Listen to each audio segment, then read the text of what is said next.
Good morning. It's breakfast. I hope everyone got the rest that they needed. Guys, I'm going to delete the last video I did because I want to carry it all the way out through so that you can see how Nike was selling you guys $250 cost for a shoe that was only made for $20. But you're going to see how they use that for their benefit. And this is what's going on in the world today for the replications. Okay. So please take note and do inventory, spot check your that you're paying for to see if you really in that price, guys. Seriously. And know who is the owner of these companies. This is something me and my family really does. When we're buying products, we just research it. It's just something we do. But let's get started. And I'm sorry that you guys were paying all this money and that the workers was getting less paid for it. Let's get started. Pieces, each one angled slightly, each one spotlit, each one positioned to make you feel like you are not buying a shoe but joining a movement.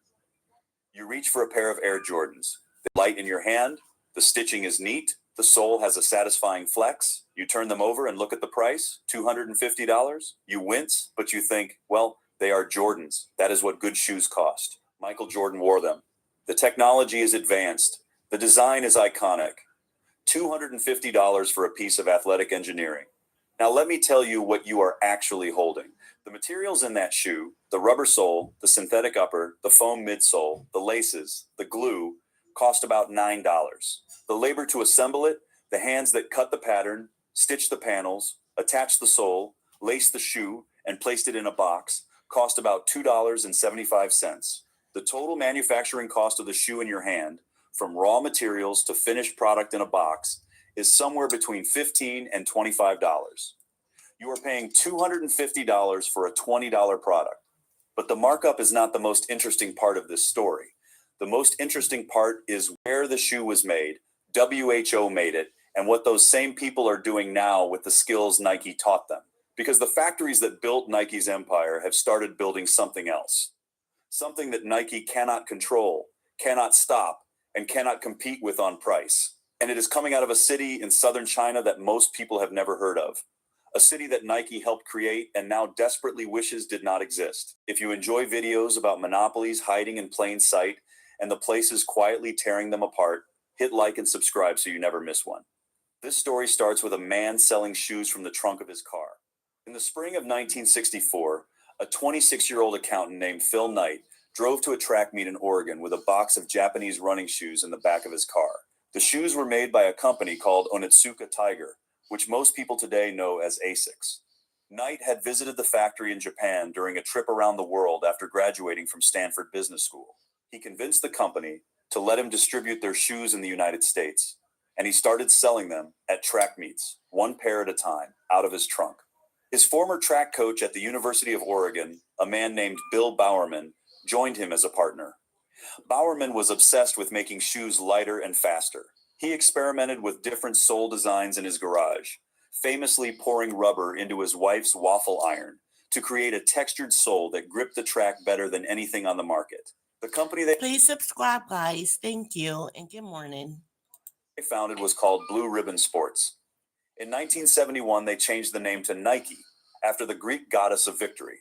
That same year, Knight needed a logo. He asked a graphic design student at Portland State University named Carolyn Davidson to design one. She came up with a curved checkmark shape that she called the swoosh. Knight was not enthusiastic about it. He reportedly told her, "I do not love it, but maybe it will grow on me." He paid her $35. $35 logo is now one of the most recognized symbols on the planet. Nike's annual revenue is approximately $50 billion. Wow. Phil Knight's personal net worth exceeds $37 billion. The swoosh is printed on shoes, shirts, hats, bags, and billboards in virtually every country on earth. And the company that started in a trunk now contracts with 785 factories across more than 40 countries. The transformation from trunk to Titan happened because Knight understood something that his competitors did not. He understood that he was not selling shoes. He was selling a feeling. The shoe was just the delivery mechanism. 1988, Nike launched the Just Do It campaign. The slogan was inspired by the... Guys, as you know, Nike, they're closing down a lot of their stores. I wonder if this is why. because they're making replicables. Let's continue. Last words of a convicted murderer before his execution, which is a piece of history Nike does not love to advertise. But the campaign changed everything. Nike stopped talking about cushioning and arch support and sole technology. It started talking about greatness, about overcoming obstacles, about being more than what you are. Every advertisement was a short film about human potential, and the shoe at the end was the ticket to get there. Then came Michael Jordan. Nike signed Jordan in 1984 when he was a rookie for $2.5 million over 5 years. Wow. Other athletes had endorsed shoes before. Jordan became the shoe. The Air Jordan line did not just sell sneakers. It created a culture. Kids camped outside stores overnight to buy them. People were robbed and even killed for their Jordans in the early 1990s. A shoe became a status symbol so powerful that wearing the wrong pair in certain neighborhoods could have Please consequences. subscribe, guys. None of this had anything to do with the physical properties of the shoe. It was entirely about what the shoe represented, and Nike controlled the story.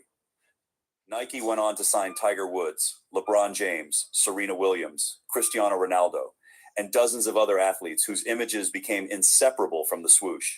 The company spends approximately $4 billion per year on marketing and advertising. $4 billion.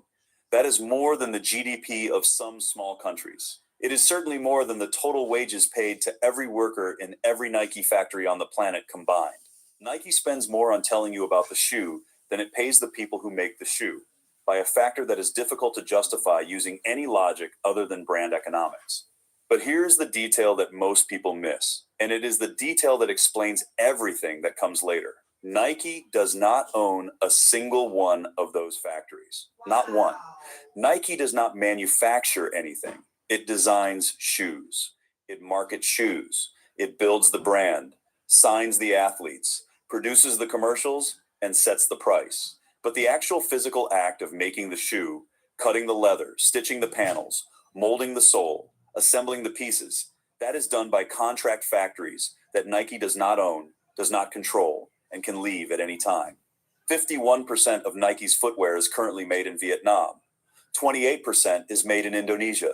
17% is made in China. The workers in these factories earn between $1.50 and $4 per hour, depending on the country.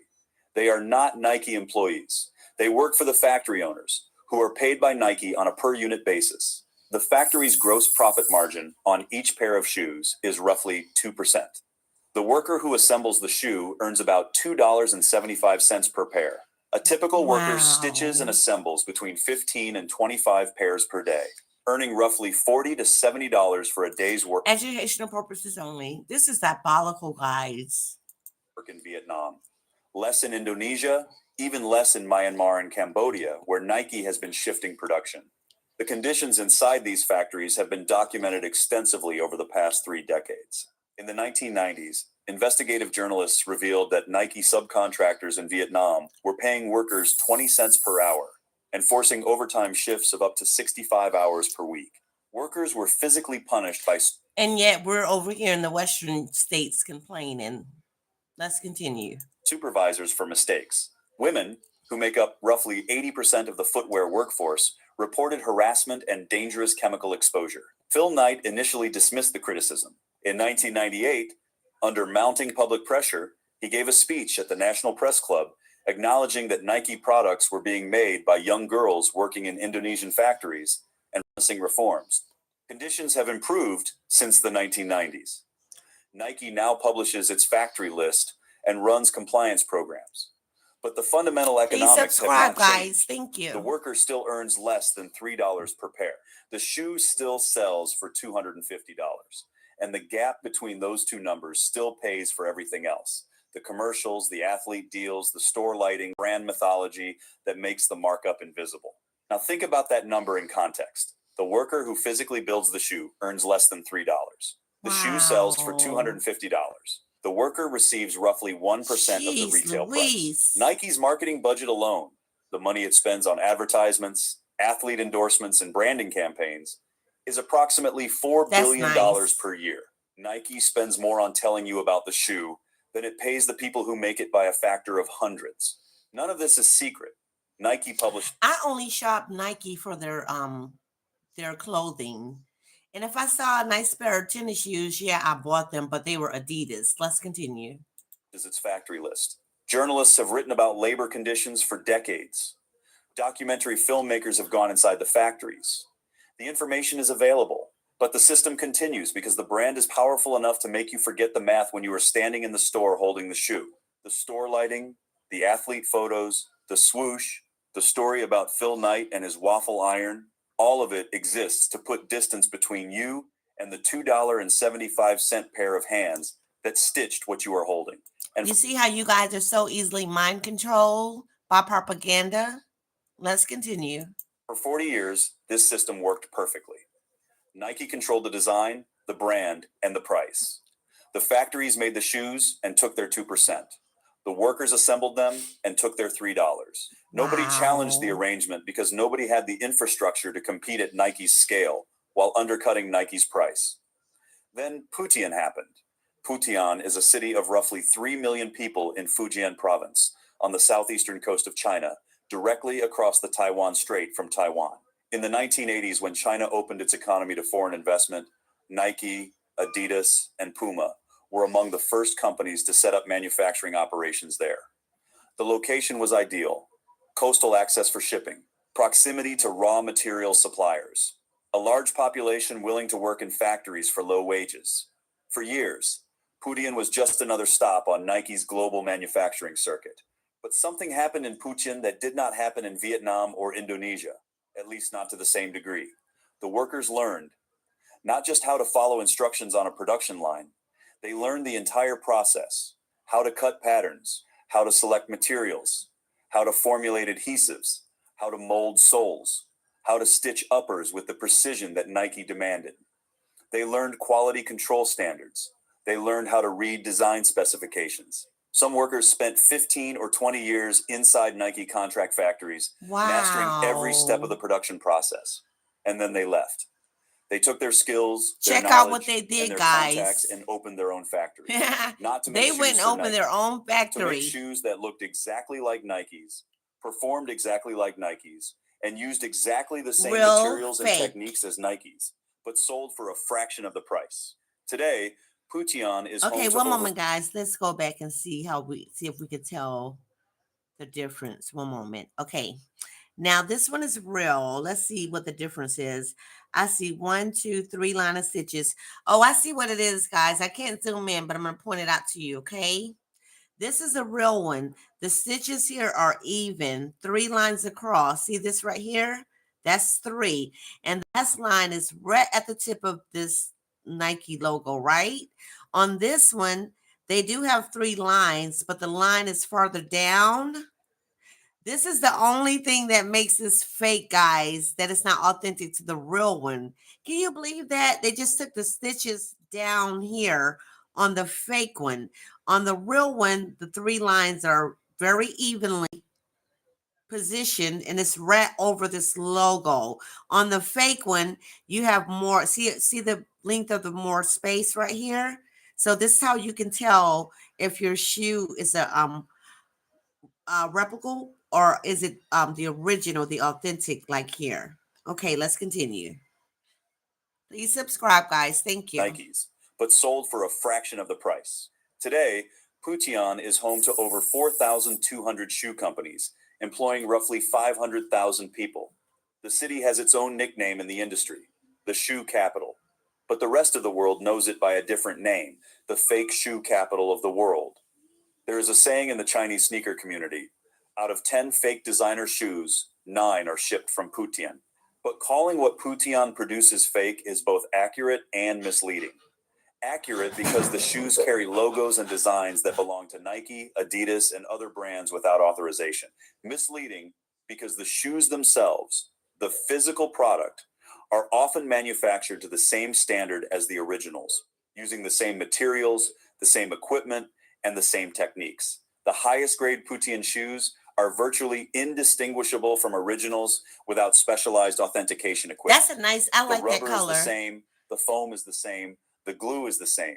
In some cases, the workers who made the Putian shoes previously made the originals in the factory next door.